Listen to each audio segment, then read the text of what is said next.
ഏടത്തിയെ ദഹിപ്പിച്ചെടുത്ത് വിളക്ക് വെച്ച് അനുഗ്രഹം വാങ്ങാൻ പോവാ എന്റെ കുട്ടി. അതറിഞ്ഞ പോലെ ഏടത്തി വന്നില്ലേ? ഇതിലപ്പുറം ഒരു ഭാഗ്യം എന്താ എന്റെ കുട്ടിക്ക് വേണ്ടത്? മരിച്ച് സ്വർഗത്തിൽ കിടക്കണം നിന്റെ ഏടത്തി ഇവിടെ കല്യാണ നിശ്ചയം അറിഞ്ഞ് ഓടി പിടിച്ചു വരുമല്ലേ. ഇവിടെ ഭൂമിയിലുള്ളവർക്ക് തന്നെ സമയത്തിന് വണ്ടിയും ബസ്സും കിട്ടണില്ല, പിന്നെ മരിച്ചോർക്ക്. അമ്മയുടെ കണ്ണാടിയിലും നോക്കിയാ ഞാൻ കണ്ണെഴുതിയെന്ന് അമ്മ അച്ഛനോട് ഇപ്പൊ പറഞ്ഞു. ഇത്രേ അച്ഛനാണെങ്കി ആ മുറിയിൽ വന്നിട്ടുമില്ല. ഏടത്തി എനിക്കൊന്നും കാണാൻ സാധിച്ചില്ലല്ലോ. ഒരു വിശേഷം ചോദിക്കാനും പറ്റിയില്ല. ഇത്രടം വന്നിട്ട് എന്റെ മുന്നിലൊന്ന് വരാണ്ട് പോയല്ലോ.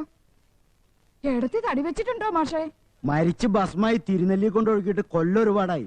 ആ ആളപ്പ തടി വെച്ചിട്ടുണ്ടോന്ന്. വയസ്സുകാലത്ത് തലയ്ക്ക് ചൂട് പിടിക്കുമ്പോ ഏത് മാഷ്ക്കും ഇതൊക്കെ തോന്നും. അമ്മണിയടുത്ത് കൈയും വീശി വന്നേ ഉള്ളൂ. വരുമ്പോ തനിക്കൊന്നും കൊണ്ടുവന്നില്ലേ?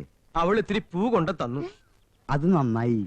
മരിച്ചാലെന്താ, അമ്മണിയടുത്തേക്ക് സ്വർഗത്തിലിപ്പോ പൂക്കച്ചോടുണ്ടല്ലോ, റേഷൻ വാങ്ങാൻ ബുദ്ധിമുട്ടുണ്ടാവില്ല. ചെറിയച്ചാ, നമ്മുടെ പറമ്പിലേക്കുള്ള വഴിയിൽ കുറുപ്പന്മാര് വേലി കെട്ടിപ്പൊക്കി.